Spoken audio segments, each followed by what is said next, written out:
Halo adik-adik, selamat hari Minggu, salam jumpa dalam Tuhan Yesus, Shalom. Baku dapat yang kakak pengasuh lai dalam kegiatan sekolah minggu, terkhususnya untuk anak-anak jenjang remaja 1 yang selalu diberkati oleh Tuhan Yesus. Apa kabar dong semua? Kakak pengasuh yakin dong tetap baik kabarnya. Di hari ini kita akan melanjutkan aktivitas kembali dalam kegiatan sekolah minggu untuk pertemuan yang ke-13 di bawah pokok bahasan hakikat gereja. Dan kita punya sub pokok bahasan gereja yang ditebus, dikuduskan, dan diutus.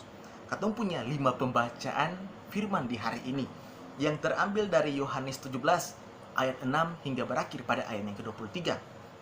2 Korintus 5 ayat yang ke-11 dan berakhir pada ayat yang ke-20. Ada juga 1 Petrus 2 ayat 5 berakhir juga pada ayat yang ke-10. Matius 16 ayatnya yang ke-13 dan berakhir pada ayatnya yang ke-19. Dan 1 Korintus 12, 13, dan 14. Ya adik-adik, tetapi memulai akan kegiatan di pagi hari ini, mari kita masuk di dalam doa. Mari kita berdoa. Ya Tuhan Yesus, Allah yang kami sembah, di pagi yang berbahagia ini Tuhan, kami akan melanjutkan aktivitas kami kembali dalam kegiatan sekolah minggu. Kiranya apa yang kami lakukan dari awal, pertengahan, hingga pada akhirnya mau jadi dalam tuntunan Roh Allah yang kudus. Kami juga akan membaca sedikit dari berita firman Tuhan. Kiranya apa yang kami baca, apa yang kami dengar, dapat kami maknai dalam kehidupan kami dari hari lepas hari. Amin. Ya adik-adik, kita akan membaca firman Tuhan. Dan kakak pengasuh hanya baca satu firman saja yang terambil dari Matius 16 ayat yang ke-13 dan berakhir pada ayatnya yang ke-19. Mari kita baca sama-sama. Di bawah perikop pengakuan Petrus. Setelah Yesus tiba di daerah Kaisarea Filipi, ia bertanya kepada murid-muridnya, "Kata orang, siapakah anak manusia itu?" Jawab mereka, "Ada yang mengatakan Yohanes Pembaptis, ada juga yang mengatakan Elia, dan ada pula yang mengatakan Yeremia atau salah seorang dari para nabi." Lalu Yesus bertanya kepada mereka, "Tetapi apa katamu, siapakah aku ini?" Maka jawab Simon Petrus, "Engkau adalah Mesias, anak Allah yang hidup." Kata Yesus kepadanya, "Berbahagialah engkau Simon bin Yunus, sebab bukan manusia yang menyatakan itu kepadamu, melainkan Bapakku yang di sorga. Dan aku pun berkata kepadamu, engkaulah adalah Petrus, dan di atas batu karang ini aku akan mendirikan jemaatku, dan Allah mau tidak akan menguasainya. Kepadamu akan kuberikan kunci kerajaan surga. Apa yang kau ikat di dunia ini akan terikat di sorga, dan apa yang kau lepaskan di dunia ini akan terlepas di sorga." Demikianlah firman Tuhan adik-adik. Berbahagialah orang yang mau mendengarkannya, tetapi dapat memaknai dalam kehidupan adik-adik dari hari lepas hari. Sekarang kakak akan masuk di dalam materi. Kakak minta dong duduk tenang dan simak apa yang kakak pengasuh sampaikan. Gereja pada pengertiannya adalah persekutuan orang-orang yang percaya. Orang-orang percaya yang dimaksudkan adalah orang-orang yang mengaku dan menerima Yesus Kristus sebagai Tuhan dan Juru Selamat. Dikatakan demikian karena Yesus Kristus adalah dasar dan kepala atas gereja itu sendiri. Hal ini menunjukkan bahwa yang menghadirkan gereja di tengah-tengah dunia adalah Yesus Kristus lewat karya penyelamatannya, sehingga Yesus membawa manusia keluar dari kegelapan dan masuk pada terang. Dengan demikian, dapat dilihat dari sisi iman gereja dalam pengertiannya adalah persekutuan orang-orang percaya kepada Yesus Kristus yang dibawa keluar dari kegelapan kepada terang yang ajaib, sehingga gereja tidak boleh dipahami sebagai bangunan atau gedung, tetapi gereja adalah manusia. Gereja yang ditebus dalam pengertiannya adalah juga menunjuk pada orang-orang percaya yang diselamatkan oleh Allah dalam diri Yesus Kristus.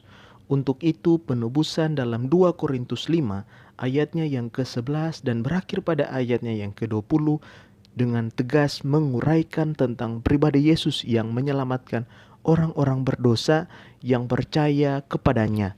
Karena itu manusia yang ditebus harus menyadari bahwa pertama, dirinya adalah sebagai manusia berdosa. Kedua, sebagai manusia berdosa kita telah ditebus dalam diri Yesus Kristus. Yang ketiga, sebagai manusia yang ditebus oleh Yesus, kita harus menghargai pengorbanannya dengan cara melakukan perbuatan-perbuatan yang benar sebagai bukti bahwa kita adalah murid-muridnya. Dan yang keempat, dengan jika kita telah memahami keberadaan manusia sebagai gereja yang ditebus oleh Yesus Kristus, maka manusia percaya dalam hidupnya harus menempatkan Yesus Kristus sebagai dasar dan kepala dalam seluruh keberadaannya. Pengertian gereja yang kudus oleh Allah adalah menunjukkan pada manusia yang telah ditebus oleh Allah menjadi umat kepunyaan Allah. Yohanes 17 ayat yang ke-9 dan ayatnya yang ke-10. Untuk itu, umat yang dikuduskan Allah harus memiliki ciri-ciri hidup yang dapat mengartikan bahwa mereka berbeda dengan orang atau umat yang bukan Kristen.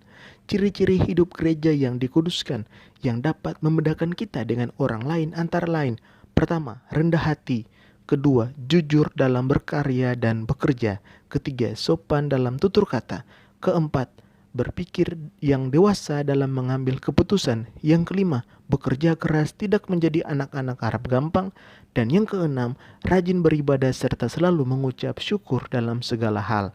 Dari keenam ciri-ciri di atas, pada prinsipnya menunjukkan bahwa cara hidup gereja di tengah-tengah dunia sebagai umat kepunyaan Allah.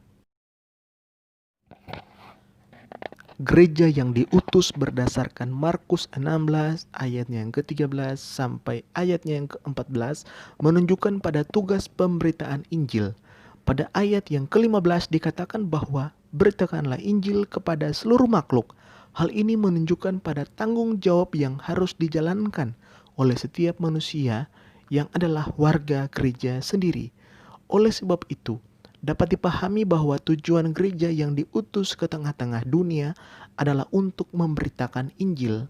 Hal-hal yang berhubungan dengan pengutusan pemberitaan Injil adalah: pertama, menyampaikan kabar sukacita; yang kedua, membangun persekutuan umat dari berbagai latar belakang kehidupan, sosial, ekonomi, pendidikan, dan lain-lain; yang ketiga, meyakinkan orang tentang kebenaran Injil dalam sikap dan perbuatan; keempat, berani untuk menyatakan kebenaran Allah kepada siapapun saja, kepada semua orang; yang kelima, rela berkorban; dan yang keenam, memiliki iman yang kokoh kepada Yesus Kristus sebagai batu penjuru, dasar dan kepala atas gereja. Iya, adik-adik, katong telah selesai dalam kegiatan sekolah minggu. Dan untuk mengakhiri katong punya kegiatan di hari ini, mari katong masuk dalam doa syukur. Mari katong berdoa. Tuhan Yesus, di hari Minggu, hari yang kami khususkan untuk datang kepada Tuhan, kami sangat bersyukur, kami sangat berterima kasih karena oleh campur tangan Tuhan kami boleh tiba di penghujung kegiatan sekolah minggu ini, Bapa. Kami percaya dan kami yakin ketika kami menutup mata, kami tertunduk malu, Bapa. Kami mengeratkan tangan kami dengan terlipat. Kami percaya Engkau melihat kami. Kami sadar sungguh Tuhan, kami begitu lemah, kami terbatas, kami penuh dengan salah dan dosa. Kiranya apa yang kami perbuat selama ini yang mengecewakan hati Tuhan di sorga, seutuhnya dalam kehidupan kami, dalam aktivitas kami minta ampun ya Bapa. Jika memang kesalahan yang kami perbuat mengecewakan hati Bapa di sorga, kami benar-benar meminta maaf dari ujung rambut Tuhan hingga telapak kaki Tuhan di sorga. Bapa yang ada di dalam kerajaan surga, kami sangat berterima kasih karena napas yang Engkau berikan bagi kami. Hingga detik ini kami masih bisa untuk menikmatinya. Kiranya berkat yang selalu tercurah bagi kami ini Tuhan, kiranya Engkau limpahkan, bahkan Engkau sediakan seutuhnya bagi kami.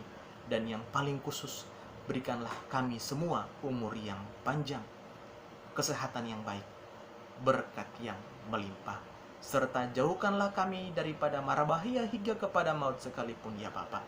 Karena kami lemah, kami terbatas, dan kami mengenalkan Tuhan di surga. Bapa, dalam nama Yesus, Tuhan dan penyelamat kehidupan kami, berkatilah kami Tuhan dalam seluruh tanggung jawab kami, terkhususnya anak-anak jenjang remaja 1. Bapa, apa yang kami butuhkan Engkau sediakan, dan tolong ajarkanlah kami bahwa kebutuhan kami Bapa merupakan prioritas kami, bukan keinginan daging kami. Bapa yang adalah Yesus Kristus, ini merupakan doa kami, kiranya apa yang telah kami dengar, apa yang kami simak dalam pertemuan ke-13 ini Tuhan, dapat bermanfaat bagi kelangsungan kehidupan anak-anak remaja jenjang 1. Ini merupakan doa kami Tuhan, yang kami bawa bukan dengan nama yang lain, tapi kami bawa dalam nama Yesus Kristus, Tuhan yang adalah penyelamat kehidupan kami. Amin. Iya, adik-adik, katong telah selesai dalam kegiatan sekolah minggu.